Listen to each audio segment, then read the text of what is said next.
Good afternoon. I'm Allison Scobber, Consolidated Planning Group, and we are so happy that you have joined us today. Consolidated Planning Group is a special needs planning firm. We really do holistic planning, custom design plans for people based off of their needs, wants, and goals, based off of their unique situation for their family. Today, we're really excited to talk about the Texas waiver programs. In our special needs planning firm, that is something that we are hearing about all the time. We get a lot of questions.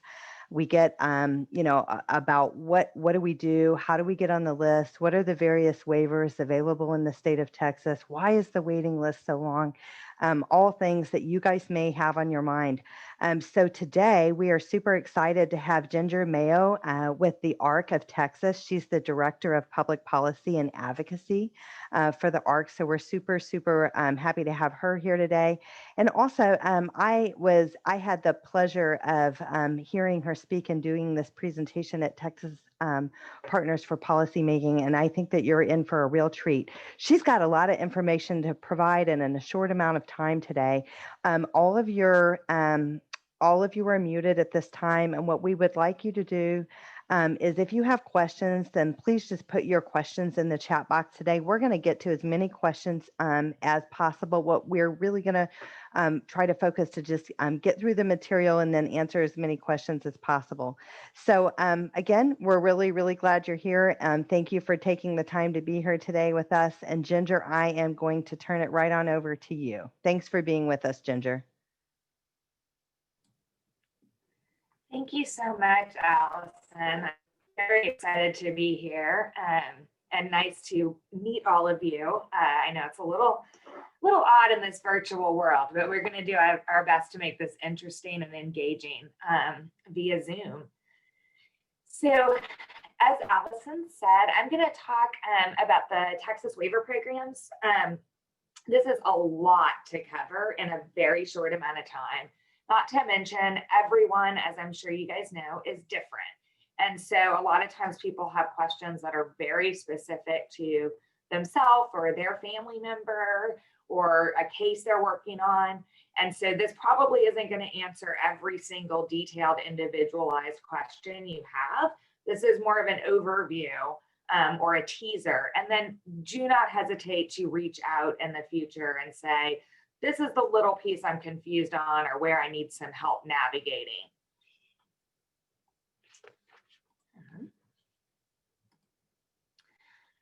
As Allison shared, I'm the Director of Public Policy for the ARC of Texas.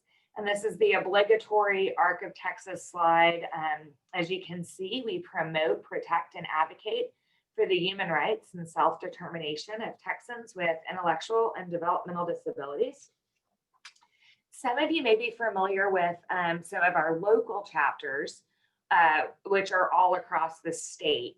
A lot of our local chapters provide more direct service or things that are relevant to their local communities. The ARC of Texas is the statewide organization, and we predominantly provide advocacy and policy on behalf of individuals with IDD. As a statewide advocacy organization, we do work directly with the legislature and state agencies to advocate on issues important to people with IDD. But most importantly, we train, empower, and support Texans with IDD and their families to speak out for themselves. So this presentation is partially here to give you the information you need to address your own family or individual needs, as well as empower you with knowledge to help advocate to move the system along and improve the system in Texas.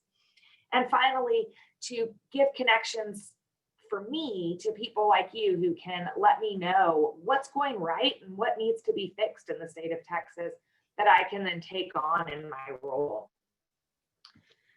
Really, the idea is you're the experts in your own lives, and we want to connect policymakers with the people most impacted by policy. And with that, I'll kick right in to the waiver programs. Now, if I had all the time in the world, I would dive into each of these bullets really deep, but we don't have all of that time. So I'm going to kind of cover these things pretty briefly, but like I said, feel free to reach out if there's something you're like, I want to know more about that. And I know Allison's going to share the slides afterward. And so there are going to be slides that I'm not going to actually cover, but I still wanted you to have the information. So just be aware of that. I'll let you know when I'm at one of those slides. So first off, you can't understand waivers if you don't understand Medicaid. And that might sound odd to some of you, but years and years ago, I was charged with educating families and individuals across the state on Medicaid managed care in Texas. And we found that people weren't understanding Medicaid managed care because they didn't understand the current system, and then took it back even further, and they didn't really understand the foundation of Medicaid. I think too much in our world, we start here, and people need you to start here.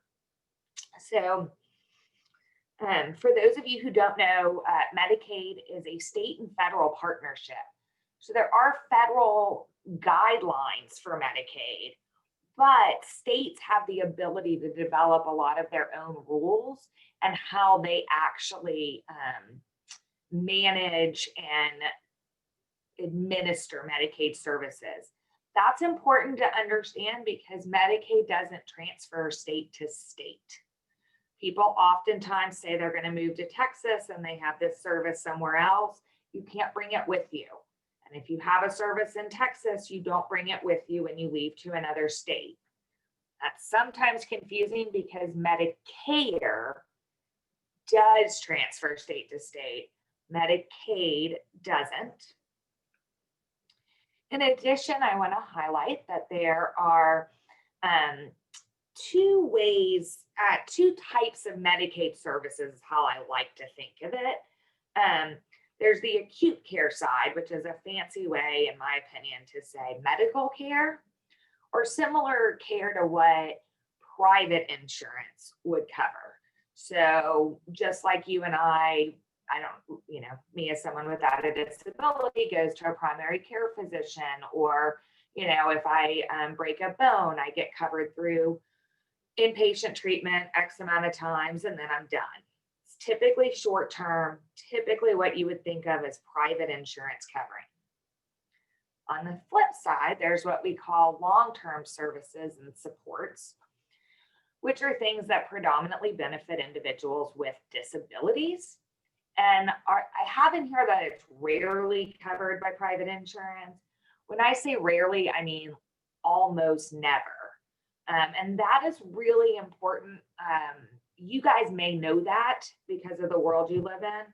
I guarantee you people outside of the disability world do not understand that private insurance doesn't cover long-term services and supports. And those long-term services and supports, you'll see, are one of the things that make waivers critical for Texans with disabilities. The last thing I'll say, I'm going to get into on the next page, is some of the Medicaid programs are entitlements and some are not. And what does that mean?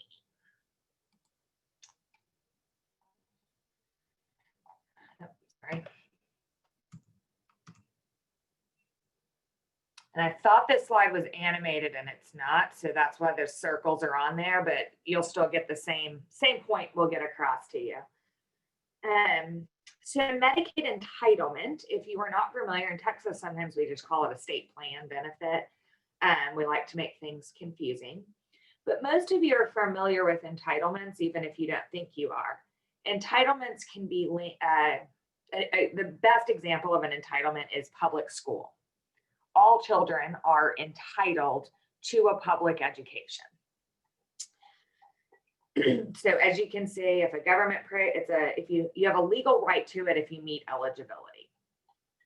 Medicaid waivers, on the other hand, you don't have a right to just by meeting eligibility. Waivers were developed to provide an alternative to institutionalization And I love to talk about this whole dynamic and the history of it, but that's not the point of today's presentation. But again, just reach out if you want more information. Essentially, you can think of the waivers waive off of the entitlements. And what that means in essence is states are not allowed to have an interest list or a wait list for entitlement programs because the state has to provide it if you're eligible. With the waivers, they can have a wait list because they don't have to provide it. And so the other way I like to look at it, this is where it gets real muddy when you don't have a lot of time, but Medicaid entitlements are often provided in institutional settings, state-supported living centers, intermediate care facilities, and nursing facilities. In the 80s, there was a recognition that people didn't want to live in institutions. People wanted to be in their communities. Families wanted people in their communities. And so that's when waivers were created to give that home and community-based service option. So waivers are in the community. Entitlements typically are not. And the most important thing there, again, is you can't have a wait list for an entitlement. You can have a wait list for waivers. And the wait list, how long it is 100% determined on how much funding the legislature chooses to provide. And this will start to sink in more as I continue to go through it. So this is just a list of the waivers, pretty self-explanatory. This is my really high level visual idea of how all the waivers fit together and work together. And it's a lot easier when I can actually point to things and whatnot. I'm gonna try.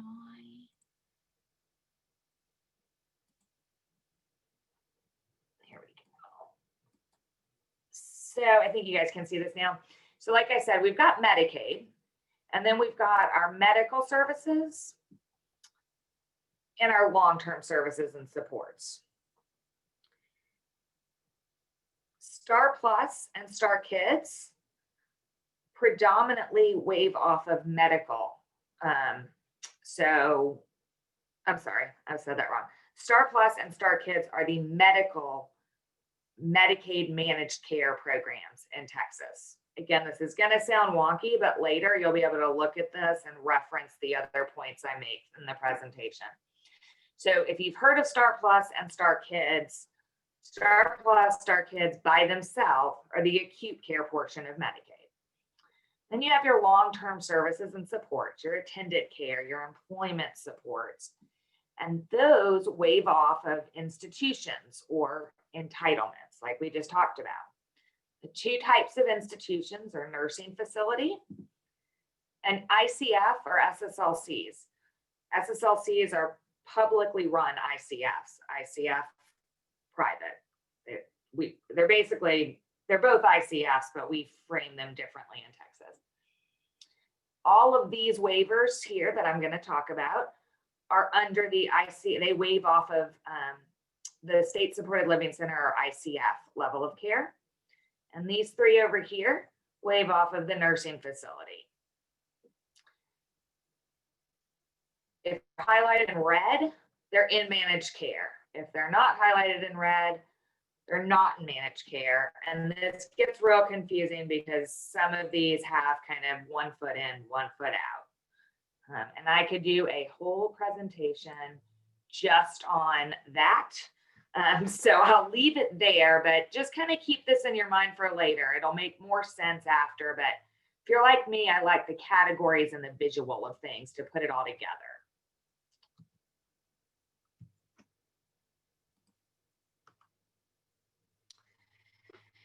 So moving right along, this is, again, fairly self-explanatory when you can read the slide. The things I want to point out mostly on this particular slide is that waiver eligibility is at 300% of Social Security income. for all the waivers except Texas Home Living. In addition, for all the waivers except Texas Home Living, eligibility does not look at parental income. So what this essentially means is a lot of people who don't qualify for Medicaid, frequently kiddos because of their parents' income, but need that Medicaid benefit, the waiver is their ticket to getting Medicaid, period, because they might not qualify otherwise. Because again, the waivers have a 300, you can make 300% of SSI and they don't look at parental income. Again, I think everything else is fairly self-explanatory, and so you'll just have all this information in the slides Allison will send out. These are services available in all the waivers. These are some other major services that you hear people talk about that are available in some of the waivers. And now I'm going to get into kind of the difference in each of the waivers and why we have different waivers and what the differences are. And the way I like to do that is really by talking about some individuals I know who receive different waiver services and why they benefit from them. So this is my friend Charlie. Charlie lived in an institution for 35 years, a state-supported living center. He eventually transitioned out of the state-supported living center into the HCS waiver. Charlie needs support with things like prompting and grooming, making sure he can get to the grocery and knows how to support, needs some help making food and things like that. But he doesn't need intensive nursing support or anything like that. And he chooses to live in what they call a host home situation. Host home is specific to the HCS waiver. And what that means is he lives with essentially a roommate who provides all of the supports he needs in an in-home environment. You also hear a lot about host homes for some kiddos who aren't living with their biological family. It's a way to get comprehensive in-home support in a family-based or roommate-like model.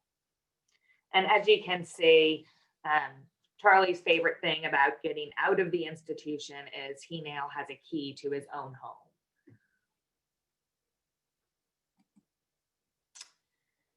One of the other unique benefits to the HCS waiver is group home, which I'm not going to talk in depth about because my friend Ricky here no longer lives in a group home. But Ricky, similar to Charlie, spent a good portion of his life in either community-based ICFs or in group homes. When shortly after he got the HCS waiver, he decided he wanted to move into his own home. And as you can see, Ricky's in a wheelchair. He has cerebral palsy. And a lot of people were really worried about his ability to live in his own home. What happens if there's a fire? What happens if he needs something and, no one's there at that moment? And Ricky really pushed back on that idea and said, he deserves dignity of risk and he deserves to have that right if he wants it. And so Ricky lives in his own apartment. He gets support from attendants who come in to the home and help him get dressed, get out of bed, all those types of things. And then they also provide him with transportation to his job. He receives supported employment through the waiver, as well as some modifications, in-home modifications he got for his apartment so that he could live, again, as independently as possible. All that to say, I'm talking about the two least restrictive residential options in the home and community-based services waiver, but the unique most unique thing about the HCS waiver is that it provides residential, and residential includes the host home like Charlie uses, the group home model, which I think a lot of people are familiar with. It's 3 or 4 beds, and it's typically for individuals who need more of a 24-hour support model. And then it can the HCS waiver supports people to live in their own home or their family home with people coming in and out. And one of the great things about all the waivers is they're very tailored to the individual. So I'm going to put a link in the chat box before we leave today that will give this like comprehensive chart of the differences between all the waivers. And it's kind of wonky, but for some people it's helpful. And you'll see all the types of services you can get in all these different types of waivers. And you can pick and choose what is best, what you need or your family needs. You don't have to use everything in the waiver. There's a lot of options. So the class waiver, it doesn't have the residential components that the home and community-based service waiver has. The eligibility is also a little bit different, but that will be included in the chart I drop into the chat box in a little bit. What people mostly are interested in when they hear about the class waiver are the specialized therapies. And so a good example of that is this is my friend Sky. Sky is deaf-blind, has cerebral palsy, and yes, she would be eligible for the deaf-blind multiple disability waiver that I'll talk about, but she chose the class waiver, or her family chose the class waiver because of the specialized therapies. The really cool thing about Sky is one of the specialized therapies in class is recreational therapy. And through her rec therapist was trying to find things for Sky to do and ways to engage her. And obviously when you're deaf-blind, what is engaging is going to look very different. Her rec therapist realized that Sky could learn to knit because she didn't have to see it or hear it. It's all tactile. She could feel it. And so as you can see in this picture, the scarves surrounding Sky are scarves that she knit. And as she aged and is now an adult, she has developed her own business where she sells the scarves she knits. And the only reason she discovered that she could do that was through her rec therapist and talk about life changing. And in benefiting someone's quality of life, you end up benefiting them from a healthcare model as well. And so it's a really great story of Sky's success and the class program success. In addition, the other photo here, Rebecca is the little girl in the picture that her mom is holding up a picture of her. Rebecca is also has cerebral palsy and is in a wheelchair. And being in the chair all the time causes a lot of different medical issues, including constipation and just, tense muscles. Massage therapy is one of the specialized therapies in class. And a lot of people hear massage therapy and think, well, gee, I would love that too. It's very different when you're looking at it from a person with a disabilities perspective versus like me just wanting to go relax.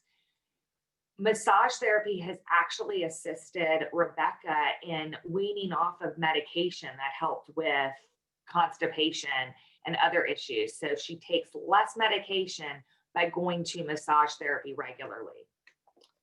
And those specialized therapies are only available in the class waiver. Now, as I talked about, there is a deaf-blind multiple disability waiver. And a lot of people get confused by this. Deaf-blind multiple disability. That means you have to have all three. It's not one or the other or two. You have to be deaf-blind and a third disability. And so it's a pretty small population that it impacts, but those who are impacted by it, this is a fantastic program. One of my favorite things about the deaf-blind waiver that again shows the uniqueness of each waiver tailored to each individual and the population it's meant to serve is something called an intervener. And normally if I was in person and we had more time, I'd see if anybody knows what an intervener is, but I will just tell you all, an intervener is similar to what, if you guys know who Helen Keller is.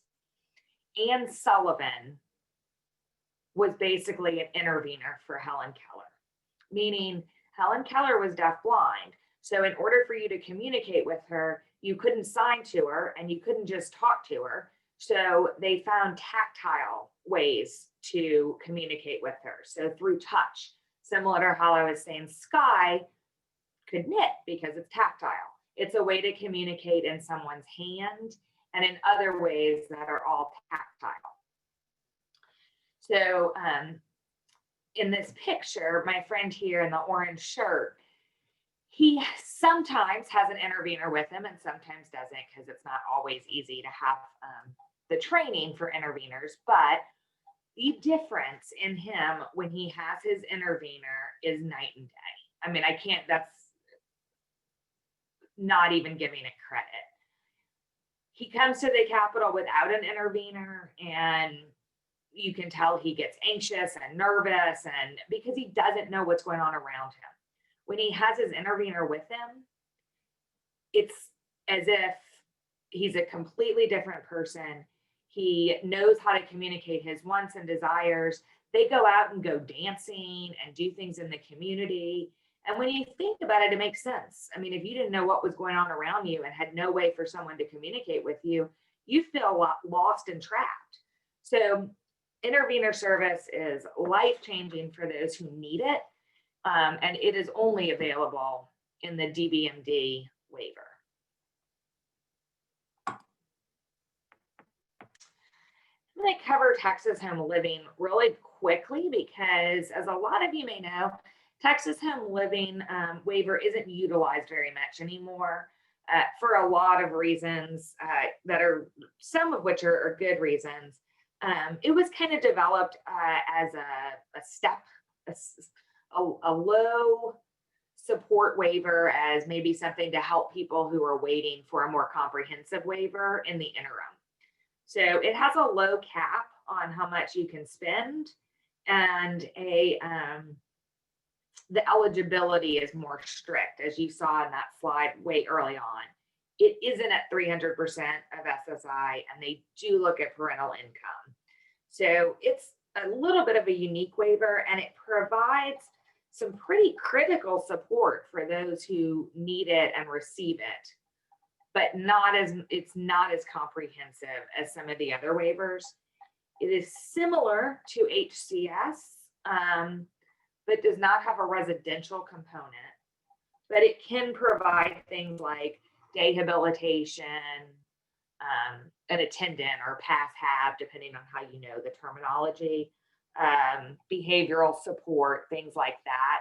But again, it's a lower cost waiver, and the eligibility is a little stricter.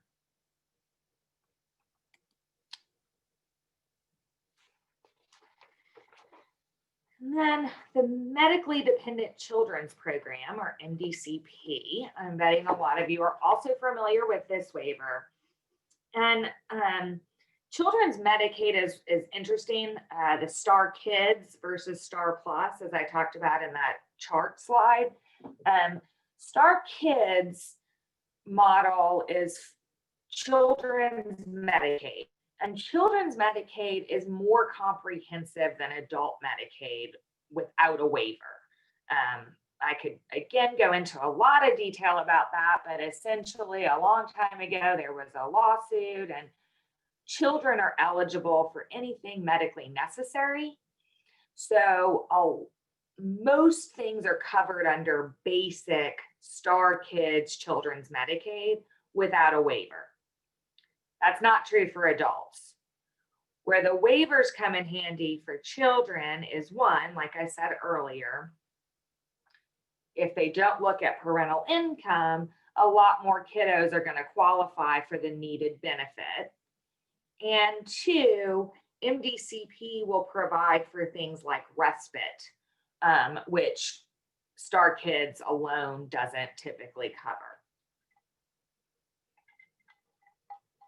I'll give you two brief examples here. On the left, there is Amelia and her mom.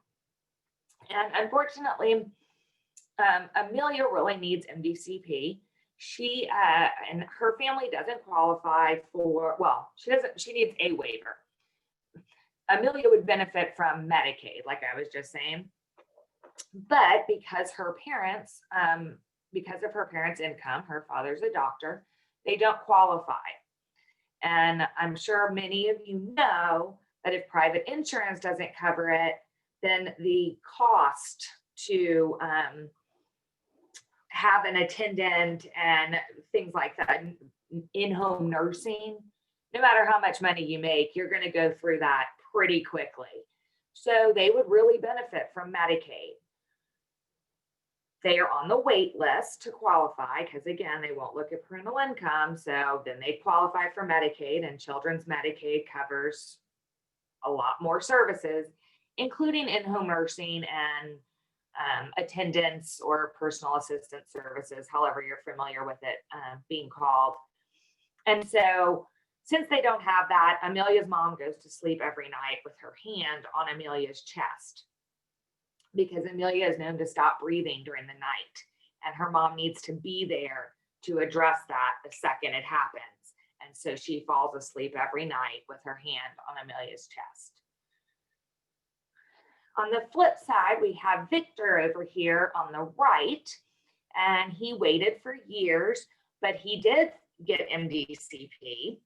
And his mom will report that the quality of his life has changed so much by having the supports he needs to grow and learn and get out and about, and allow mom to just be mom and not mom and the attendant and the nurse and everything else. And so having that support, she says, has not only improved his health, but just his quality of life and ability to enjoy the world like people without disabilities since getting that waiver. Ginger, can you repeat for the families, because I know a lot of families may qualify for this and they don't know, back on the MDCP, what the qualifications are again for qualifying for MDCP when you may not qualify for other things? Can you talk about that? Just refresh us on that really quick.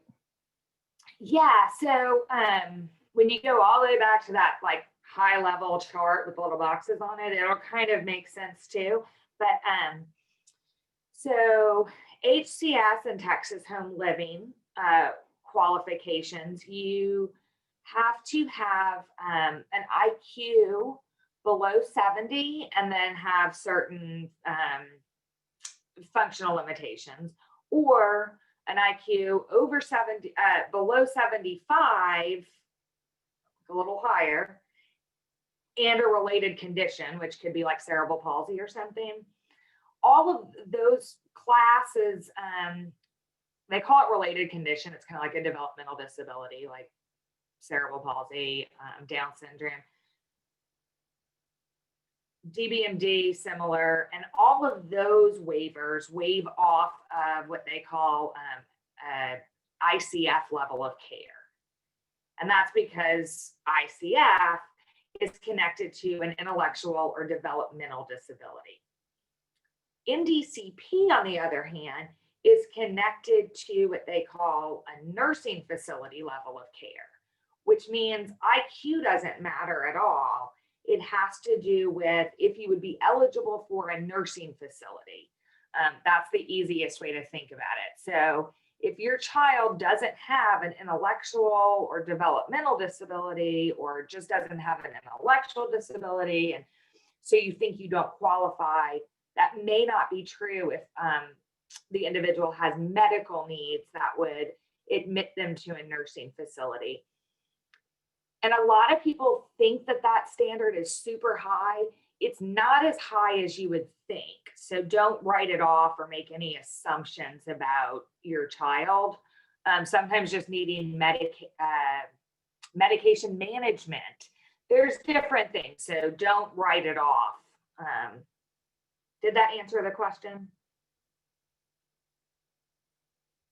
And then the financial eligibility, again, there's no financial eligibility. It's based off of the kid, not the parents. Correct. And when you're basing it off of a child, particularly, I mean, almost any child, but I mean, I would be surprised if any child under 18 was making enough to not qualify. So yeah, you pretty much can waive the financial eligibility. And like I said, that's one of the biggest benefits to the waivers for kiddos is that they, despite their parents' income, can still be eligible for Medicaid due to the waivers waiving that piece of eligibility. And I know this is a lot, which is part of why I try to say the same thing 10 different ways, but it's also hard in a compressed time period to jump back and forth. And I'm going to kind of go through the next little piece, these last pieces as quickly as possible so we can take more questions. But that was a great segue, Allison, to the STAR+ waiver. The STAR+ waiver is essentially, it's almost like the adult version of MDCP. The eligibility requirements are the same, except the age is different. So unlike the other waivers, STAR+ waiver waives off of a nursing facility level of care eligibility. So the entitlement would be the nursing facility. STAR+ waiver is the waiver, and it waives off of nursing facility. Sky is here again because when Sky turned 22, she no longer had children's Medicaid. And children's Medicaid, like I said, covers a lot more than adult Medicaid. And with that means there's no cap on the amount of money it costs. If it's medically necessary, you get it. That's not true for adults and the waivers. And so Sky's medical needs were higher than the cost cap in the class waiver. And so she transitioned to the STAR+ waiver because the STAR+ waiver focuses more on nursing level of care, which is why Sky's costs are higher. She has a ventilator and a trach and pretty much needs 24-hour one-on-one care. And what's great about this for Sky is that without the STAR+ waiver, Sky would have to be in a nursing facility because obviously her mom can't stay up 24 hours to keep an eye on her. And unfortunately, nursing facilities don't provide that one-on-one eyes on you at all time care either. And so her life would not only be more at risk if she was in a nursing facility, but her quality of life would be so different. Living at home, she gets to knit her scarves, and her, mom knows how to communicate with her and what music she likes if you hold it up close so that she can feel the vibrations. So again, the STAR+ waiver is not only providing her the critical life-saving and sustaining care she needs, but also a true quality of life, which is what we all want. So this is where I'm going to give you guys the information in the slides, but not talk about it. So I'm going to go ahead and just skip through. You will have all of this information on CDS, managed care, as it just gets more and more in the weeds, confusing. And then if you see this, if you're reading these things after the presentation, you're like, I would really like to understand this, please reach out. We can always schedule a presentation or just talk one-on-one. So we've talked about all these great services, but how do you actually access them? I know everybody's familiar with the wait list or the interest list, as the state calls it. They call it an interest list, not a wait list at the state, if you don't know, because we don't determine eligibility for the waivers until your name comes up. So they say you're not waiting, you're interested, because we don't know if you're eligible. I will tell you right now that that is I think it's insulting and it is misleading to the legislature because it gets the idea in their head that all these people are waiting and they don't really need it or wouldn't qualify. And in reality, the HCS, or Home and Community-Based Service Waiver, which has the longest wait list, most people serve, and the most people served in it, almost gosh, I'm drawing a blank, but I want to say it's close to 80% of people are not only eligible, but accept it when offered. And the 20 or so percent that don't, it's not because they didn't qualify. It's usually because they either moved or got another waiver like class and are doing great on that. And so they don't accept it for that reason. It's rarely because they just don't qualify. And I say that because that's an important myth for all of us to be dispelling with the legislature. The fact that private insurance almost never covers these services and that people are just waiting who aren't eligible are the two things I think we all need to be saying constantly to the legislature. So the two ways that you can receive a waiver is through the interest list or wait list, which I think most people are familiar with. It's a statewide list. If your local authority, MHMR, however you know them, says you're X number in the county and X number statewide, ignore the county number. That's old way of thinking, and we don't do it that way. It's 100% a statewide list. It's a first come, first serve. And many people, I should actually edit this. It's more like a 15-year wait now. And this is really important. The legislature funds the interest list with one pot of money. And then over here, we have what they call promoting independence. And those are the waivers that you hear called crisis diversion or transition. And they are to prevent people who are at imminent risk of institutionalization or who want to leave an institution. It's a separate stream of funding. So people who get a crisis diversion waiver or a transition waiver aren't really jumping the interest list. They're two separate pots of money. And I say that because it's not meant to be unfair, like you skipped these other people who were waiting. It's for two different purposes.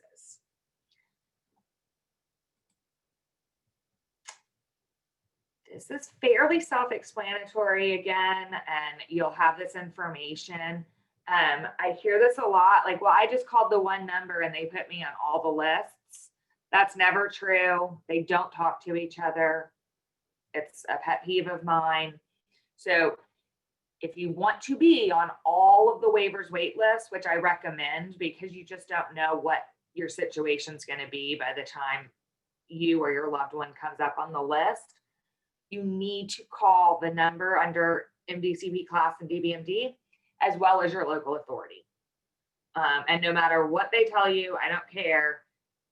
You cannot get on all the lists by calling one number. So I just wanted to talk very quickly about, and this is my second to last slide, so we'll be getting to some questions. A little bit more about that promoting independence stream and the crisis diversion. Ginger personally, the ARC of Texas personally thinks that all waivers, just home and community-based services in general, shouldn't be waivers. They should be entitlements. If you're eligible and you need it, you should get it. That's absolutely what we believe. That's not the world we live in right now. And so for those people who maybe are doing all right, and I'll put that in quotes because I don't know what that means for each individual family, to be waiting on the list until funding is available, go ahead and stay on the wait list, but know your options if something arises. If you were in crisis to where you were either one, thinking without this waiver, myself or my loved one is going to have to enter an ICF, a state supported living center, or a nursing facility, then absolutely tell your local authority you want to apply for a crisis diversion waiver. In addition, if you feel like you're one step below being in that crisis point, go ahead and ask for the crisis diversion waiver. Don't wait until you're in full out crisis. I've helped people who mom was the primary caregiver and got diagnosed with cancer. Well, before she was in the hospital, let's go ahead and get that waiver in place for that child before it's full crisis. Or parents who are in their 70s, and the child is just getting on the wait list. Well, we might want to look at going ahead and getting a crisis diversion waiver. So if something happens to a parent, the individual's not dealing with not having services and the loss of a parent. Don't wait until you're in full crisis. And if you have any issues with the local authority saying you can't apply for a diversion or you're not eligible or whatever, reach out to me, because a lot of times the confusion is solely in being told wrong information, and families shouldn't have to go into crisis to get critical services. Ginger, would you just share, because I imagine with as many people as we have on here today that we may have a few families that may feel that they might qualify for a diversion slot. So if a family did feel like that might be the case, what is the process for them to pursue this? And then also, once they have pursued it, what is the expected timeline to get an answer on something like this? Great questions. So you would contact your local authority, which it's based on where you live, so I can't tell you who it is, but the link to locate your local authority was in this slide. And let them know that you're interested in an HCS crisis diversion waiver. Once that gets triggered, they will, a service coordinator from the local authority will want to do an assessment, and there's a form. The form will ask about other things you've tried. So it might ask if you've tried an intermediate care facility, like a community-based intermediate care facility. This is really important. You do not have to enter an ICF and then have it fail to get a crisis diversion. In fact, I highly recommend you don't do that, because it will make things more complicated, because the state will then say that your health and safety is being met, when we're looking at more than health and safety. We're looking at quality of life. So I highly recommend you don't do that. Instead, explain why you would prefer to keep your loved one at home, or they would benefit more from a community-based service. ICFs, even if they're community-based ICFs, are an institutional model, not community. The size matter, it's the rules that come with it. So you don't have to enter the ICF. It may ask if you've tried community first choice. If you haven't, I would absolutely try it. If it's a child, they might not be eligible for community first choice because of financial eligibility, in which case that's your reason for not trying it. Essentially, give them every detail you can on why you need support. And this is where it's really hard. I hate that we put parents in this situation, because we want to talk about the best things about our loved one, like all the great things they can do. You need to talk about the things that they need support to do, or why you're struggling when applying for a crisis diversion waiver. And so I know it's not a fair place to be in, but that's what you need to do. If you come out saying, well, look at all the great things my child can do, and she's thriving, but I need this, that's gonna confuse people. Ginger, So really I just want to chime in. things you need. I just want to chime in and say, yes, you can do it by yourself. You can do it yourself. But, there are, special needs planning attorneys. We can certainly make a referral that really have a lot of knowledge about this. And you could pay them and they'll hold your hand and get this lined up for you the proper way. So if you feel like, hey, I'm a novice at this, I don't want to mess this up, this is too important, consider getting some professional help on this. I mean, it's just that it is available out there, and we can make recommendations for that as well. I just want to say, and that I know we're not on this, but that comes to all things when it comes to special needs planning, whether you're on the brink, you have a child that's about to turn 18 and you're thinking about guardianship, supported decision making, you need, a special needs trust, you have child support that needs to be directed to a special needs trust. Again, getting the professionals involved in this is going to help prevent critical mistakes that could cost your child their benefit eligibility. So we see that a lot, and I needed to kind of pipe in and say that. So thank you, Ginger. No, thank you for that, Allison. And I will say, I am not a benefit specialist. So in terms of like special needs trust and how many, your assets and all that, I'm more of I have a specialty in what the rules and the laws are and what individuals' rights are. And I'm always happy to intervene. If you've gone to your local authority, asked for the crisis diversion and been denied, I'm always happy to intervene in the sense of saying, well, is the local authority in the right or the wrong in this situation? And is there a systemic problem? I don't have the expertise to say you should put things in an ABLE account or a trust, or don't give your child this home, or that's where you're going to probably need an attorney like Allison's talking about. And I don't provide case management. It's mostly the systemic stuff. And I know we need to move on, but I will say one of the good things is once you get this service coordinator at the local authority working with you, and you are very honest with the needs in the form, and it doesn't have to be scary, I'm just saying be honest.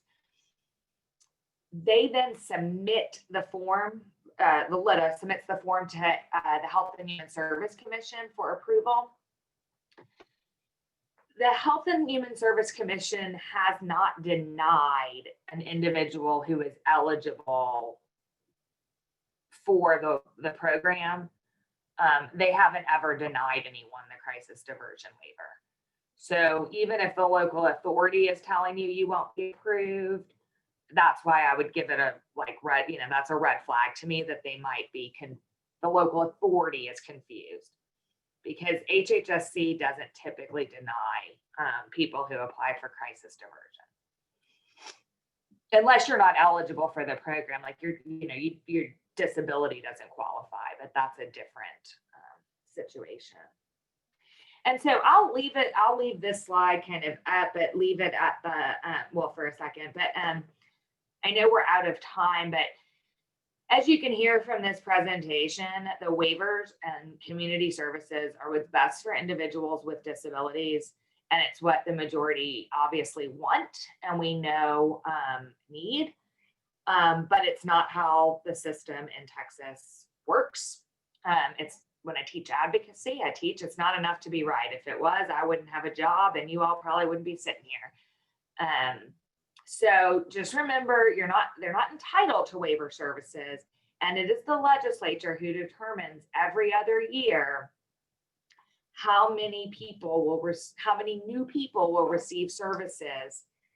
As of now, the Health and Human Service Commission has asked for a little over 3,500 new waivers across all 6 programs. And then plan to use attrition, which is when individuals die or move to another waiver or another state, and vacate their slot. They plan to use that for that promoting independence, diversion, transition funding, and then 3,500 new waivers to fund the wait list. That is very low over a 2-year period when you have over 160,000 waiting. So I highly recommend that you all educate your own legislators on the need for these critical services. And that's a lot of what I do during session, is support people like you to do that. So please don't hesitate to reach out. And with that, I will pass it over to Allison, and thank you all so much. Thank you, Ginger, for being awesome. And you are just right on time. So thank you for that as well. We'd have a couple of quick questions. And that's impressive. Absolutely. You covered a lot of ground in a short period of time. So thank you for doing that. So we have a question. Why can attendance be paid when you go on vacation out of state if you're doing CDS, but not if you're doing not if you're using DSA? That is a really good question. And I know that that is the case. I do not know the exact reason, but I will look into that. And then I don't know if the best way to get answers, I don't know, is Why to don't email you, Allison, I can, you can just send that to me because I know who asked the question. Okay. Also, Yeah, I do know that that's the case, and I apologize. I'm not sure what the rule is or why that is the case. and then someone else said we were told our attendant could not be paid out of state. We were class and are now on HCS. So if you could just get the details, and then when we send the slides out. That one I can answer. Okay. Well, part of the difference is class has a licensure. It's HCSA licensure. It's home care license. HCS and Texas Home Living, they're not licensed, they're certified. And so the rules for HCS and Texas Home Living are very separate than the rules for all the other programs. And so I imagine that's part of the difference there, is the licensure versus the certification. So when it comes to the rules and the program details, I saw some stuff online myself that has some pretty good information. Can you direct people where they can read specifically about the rules and details of their program is one question. And the other question is, which, we get this question a lot. Which of the programs or these waiver programs will actually pay a family member to be a caregiver? That I bet you I get that question weekly.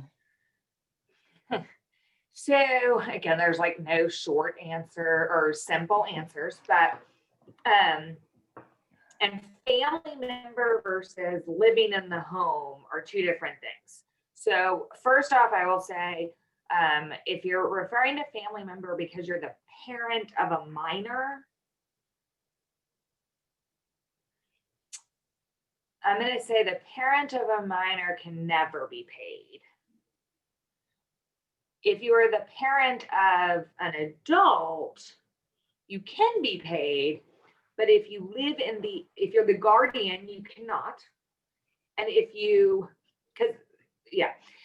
live in the home, whether you're the parent or guardian or not, you can't be paid in HCS or Texas Home Living. But in all the other waivers, you can. So if you're a mom of an adult and you're not the guardian in class, you can be paid.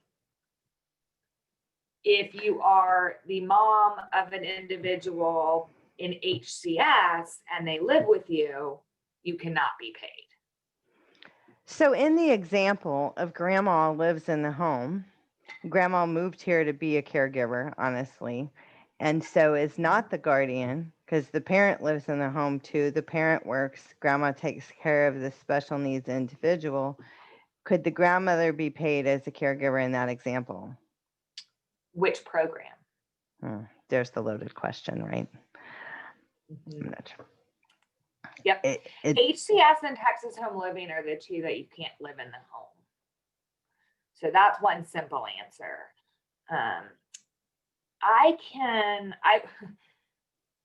If you're from the chat box enough, I will say that if you can find if you look at like CDS forms on HHSC's website of who can be an employee, I think that's the simplest way to know. Okay. Um, So we have two last things, and then we'll just wrap up. So one person said, we discussed the legislators discussing the wait list funding every 2 years. Will this discussion be on the table in the next legislative session? Yes, absolutely. And I think that so that's where I said that Health and Human Service Commission requested a little over 3,500 slots. You're probably not going to see the legislature discuss more than what HHSC requested. So hopefully we get at least that, but we will have to advocate to get at the maximum, which will probably be the little over 3,500.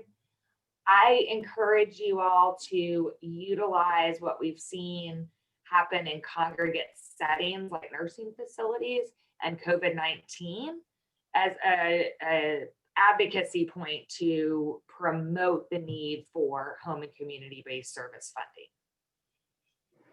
Yes, and then two very last things. One we have from the chat box to everyone. If you are a guardian and live in the home on class, you can be paid if the parent works for DSA and not CDS.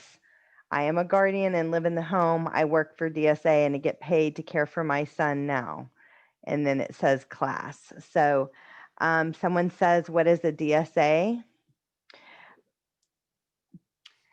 It is a direct service agency, Okay. or direct support agency. I'm actually, and so it's the provider agency essentially. Gotcha.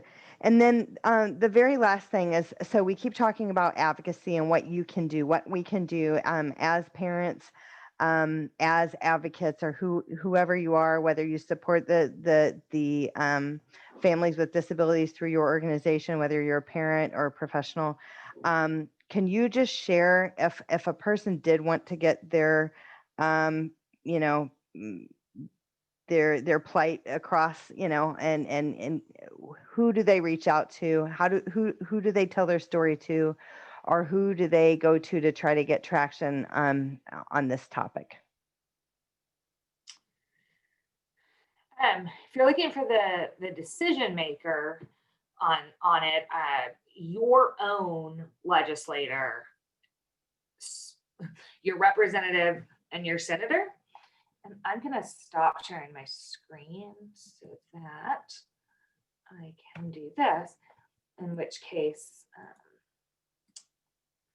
I will drop in how to find your own legislator in the chat box.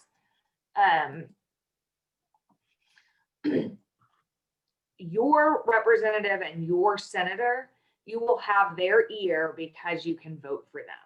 And so that is the #1 place to start. And again, start with assuming that they don't know what Medicaid is, and they don't know that that private insurance doesn't cover the supports people with disabilities need. I hear all the time, well, why don't they just have private insurance? Or we already take care of people with disabilities. And both of those are false misunderstanding statements. And so I would 100% start with that. If you want to get more in the weeds with how to really get going and get traction, that is what the public policy and advocacy team at the ARC really specializes in.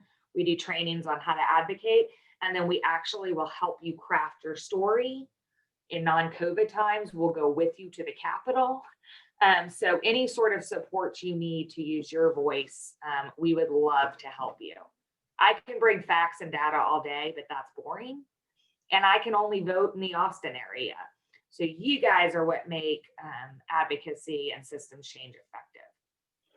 Thank you so much, Ginger, for being here with us today and sharing this important topic. We are going to offer this again because, again, we know how important this is. And honestly, if you're feeling confused by all these waivers, and maybe you even listen to this whole thing and you're still like, oh my gosh, I think I'm still confused. It's okay. You're not alone. This is hard. It is hard to navigate, but making sure that you're on the proper list is a big start. And we can help you navigate the rest. So thank you again, Ginger, for being here. Thank you all of you for spending your lunch hour with us today, and we'll get these slides and this presentation out to you either later this afternoon or tomorrow. So have a great afternoon, everyone. Thank you. Thank you.